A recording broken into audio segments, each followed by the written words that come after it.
Imaginez le stress monter lorsque vous faites une présentation devant un public assez nombreux. Imaginez la peur que vous ressentez au moment de parler. Peut-être vos pensées vous disent « je vais me rater », ils vont voir que je suis stressée, ils vont voir que je transpire, que je suis rouge, qu'est-ce qu'ils vont penser de moi, etc. Bonjour et bienvenue en sophrologie. Je suis Camille, votre sophrologue, et aujourd'hui je souhaite vous proposer 4 clés pour mieux gérer vos émotions. Alors je suis ravie de faire cette vidéo face caméra, face à vous. C'est une première pour moi, donc j'espère que vous serez satisfait de cette forme de vidéo. N'hésitez pas à me laisser des commentaires pour me dire ce que vous en avez pensé. Je pense que c'est plus sympathique de me présenter à vous et de faire une vidéo comme ça, en vous expliquant les 4 clés pour mieux gérer vos émotions, plutôt que de le faire en photo ou des diapositives qui seront peut-être moins sympathiques à regarder et à écouter. Alors que j'ai vraiment envie de vous transmettre ces clés pour votre bien-être et pour retrouver de l'apaisement au quotidien. Alors, on va rentrer dans le vif du sujet, comment mieux gérer ses émotions, mais d'abord, j'aimerais vous expliquer ce qu'est une émotion. Imaginez le stress monter lorsque vous faites une présentation devant un public assez nombreux. Imaginez la peur que vous ressentez au moment de parler. Peut-être vos pensées vous disent « je vais me rater », ils vont voir que je suis stressée, ils vont voir que je transpire, que je suis rouge, qu'est-ce qu'ils vont penser de moi, etc. Imaginez aussi la colère que vous ressentez au moment où quelqu'un vous manque de respect. Et imaginez la joie que vous ressentez au moment d'un fou rire parce qu'un ami ou une amie vous a fait une blague ou s'est cassé la figure et c'était très drôle. Dans ces 3 situations, il y a 2 facteurs qui ont déclenché ces émotions. Un facteur interne et un facteur externe. Donc pour reprendre dans la situation du stress pour parler en public, le premier facteur c'est le facteur externe, c'est-à-dire le public qui vous regarde, la présentation. Le facteur ensuite interne, ce sont les réactions de votre corps et vos pensées. Donc les réactions du corps, c'est vous transpirez, vous devenez peut-être rouge, le cœur s'accélère, vous avez les mains moites, la voix qui tremble, etc. Et les pensées sont je vais me rater, ils vont peut-être voir que je suis stressée, qu'est-ce qu'ils vont penser de moi, etc. Dans la situation de la colère, au moment où la personne vous manque de respect. Le facteur externe, c'est la personne qui vous manque de respect. Et le facteur interne, les facteurs internes, c'est les réactions de votre corps et vos pensées. Les réactions de votre corps, c'est le cœur qui s'accélère également, vous commencez à vous crisper, le corps se fige, et vos pensées sont « ce n'est pas tolérable, il me manque de respect, il me rabaisse ». Et pour le cas de la joie, au moment du fou rire que vous avez lorsqu'un ami ou une amie vous fait une blague, ou alors qu'elle s'est cassé la figure et c'était très drôle, le facteur externe, c'est l'ami qui vous a fait une blague ou qui s'est cassé la figure. Et le facteur interne, c'est les réactions de votre corps. Le corps commence à rire, la respiration est saccadée mais ample.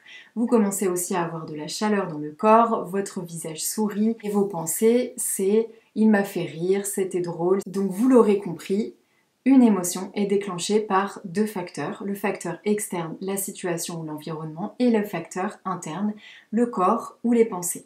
Avec ces explications, vous aurez compris aussi qu'une émotion passe toujours par le corps. Il est bien évidemment plus difficile de discerner ce que l'on ressent quand il y a des émotions qui se mélangent. Sachez que les émotions sont inoffensives et passagères et que dans une journée, vous allez ressentir des émotions désagréables et des émotions agréables plutôt rapidement ou alors qui vont passer au bout d'un certain temps. Maintenant que vous savez ce qu'est une émotion et comment elle est déclenchée, je vais vous expliquer quelles sont les 4 clés pour mieux gérer vos émotions, notamment quand vos émotions sont désagréables. 1. Accepter. Une émotion nous traverse en 1 seconde, ça va très vite. Elle passe par le corps et par nos pensées. Donc l'objectif n'est pas de maîtriser cette émotion puisqu'on ne peut pas la maîtriser en 1 seconde, mais l'idée c'est d'agir dans l'après-coup. Donc la première chose à faire est d'accepter ce que l'on ressent. À partir du moment où on a identifié ce que l'on ressent, l'émotion devient alors moins forte parce qu'elle a été comprise, elle a été traitée. L'objectif n'est pas en premier lieu, donc comme je l'ai dit, de stopper l'émotion ou de la maîtriser, mais simplement de l'accueillir comme elle est là maintenant, comme elle vient. Donc acceptez le stress parce que vous avez peur de parler en public, acceptez la colère parce que quelqu'un vous a manqué de respect, et puis bon, bien évidemment, c'est beaucoup plus facile avec la joie, accepter le fou rire, ça va tout de suite. Luttez contre l'émotion et elle reviendra en force, elle reviendra peut-être plus tard, ou juste quelques secondes après, ou même quelques minutes après, bref, elle reviendra de toute manière tant qu'elle n'a pas été traitée. Donc l'idée n'est pas de la refouler, mais simplement de l'accueillir. 2. Respirer. Une fois qu'on a agi sur le mental, en reconnaissant son émotion, on peut alors agir ensuite sur le corps. Quand on a peur, voire même angoissé ou en colère, on a tendance à avoir la respiration saccadée qui se situe au niveau des épaules. On respire moins bien. L'objectif est donc, pour retrouver du calme, de respirer plus calmement et de façon plus ample et plus profonde. La respiration du ventre régule très bien nos émotions parce qu'elle nous permet physiologiquement de nous réoxygéner convenablement, de reprendre plus d'air dans les poumons puisque les poumons vont s'étirer vers le bas et donc vont se gonfler un peu plus. Et cette respiration du ventre va permettre de reprendre une respiration plus profonde et donc plus calme. Si vous souhaitez en savoir plus sur cette respiration du ventre, j'ai fait une vidéo que vous pouvez regarder en cliquant sur le petit i au-dessus de la vidéo. En sophrologie, je vous transmets des exercices que vous pouvez refaire chez vous afin de mieux respirer. Ce sont des exercices autres que la visualisation. 3. Bouger. On nous le dit très souvent, mais bouger, faire de l'exercice réduit le stress. Et c'est vrai.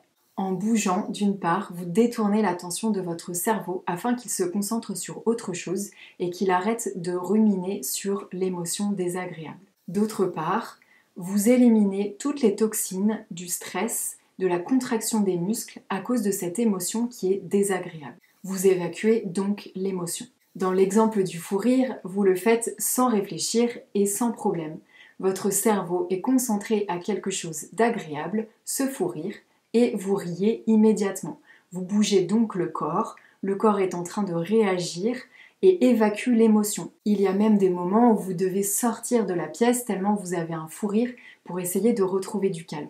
Quand on a peur ou quand on est en colère, c'est plus difficile, puisque le corps a tendance à plutôt se figer, à se crisper. Et donc à ce moment-là, il est important de bouger en douceur et calmement pour redétendre les muscles et éliminer toutes les toxines qui se sont accumulées à cause du fait que vos muscles se sont figés. Cela permet donc d'évacuer l'émotion en douceur, diminuer ce ressenti désagréable. Il y a de nombreux exercices en sophrologie qui vous permettent de bouger en douceur le corps afin de permettre de diminuer, voire même de faire disparaître l'émotion désagréable. 4. La visualisation. La visualisation pour se rassurer et surtout développer tout son potentiel. Les grands sportifs qui se préparent à une compétition ou un événement font souvent recours à la visualisation pour se préparer mentalement. D'une part, cela permet de mieux gérer ses émotions le jour J, mieux gérer le stress pour pouvoir déployer toutes ses capacités à ce moment-là. D'autre part, la visualisation permet de se préparer au parcours.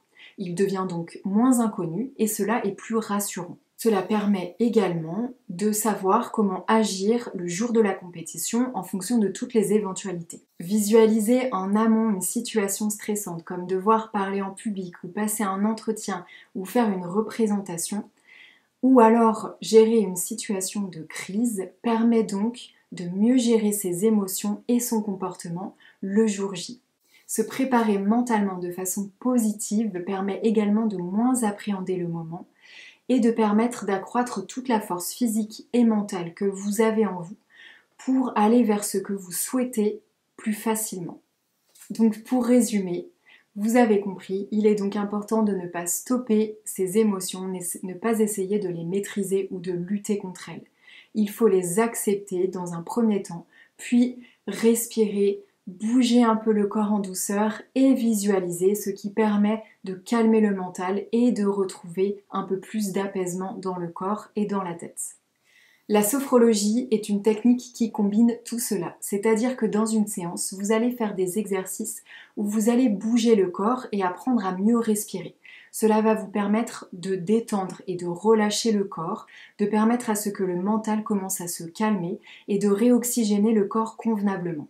Vous allez également déployer tout le potentiel que vous avez en vous, retrouver toute la confiance en vous avec la visualisation.